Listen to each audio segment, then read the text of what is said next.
Hello mga ka-trending, welcome back to ZK Trend. Belle na ilaglag ang sarili. Napaamin na ini-enjoy ang mga gusto ni Donnie. Usap-usapan hanggang ngayon ang mga sinabi ni Belle Mariano nang mag-guest ito sa It's Showtime kanina.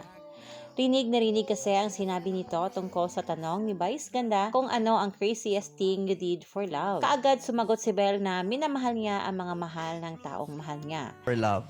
Minahal ko yung mga mahal niya. Mahal niyang gawin, like yung hobbies niya. Na kahit Enjoy hindi ka ko din. interesado. Oo.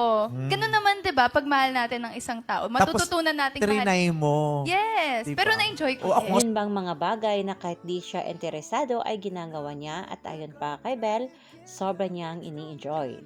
Dahil yun naman talaga ang gagawin natin sa taong mahal natin.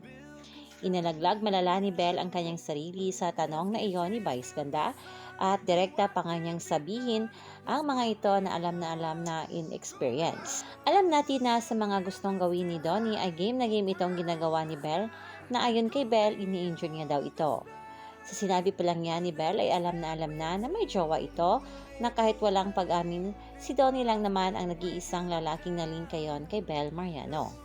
Ayon nga dito sa ilang komento, Belle Mariano directly answering a relationship question based on her personal experience.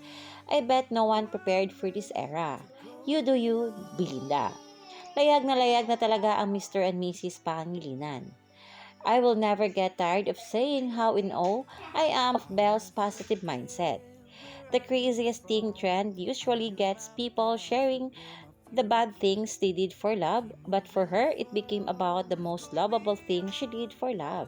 At ayon pa dito, the craziest thing Belle has ever done for love, relate Belle. Pero super saya talaga when you learn to do also enjoy and love yung mga gusto ng mahal mo. Kayo mga ka-trending, anong opinion nyo at reaction nyo tungkol dito? I-comment na. Hanggang dito na lang, maraming salamat sa inyong patuloy na panonood.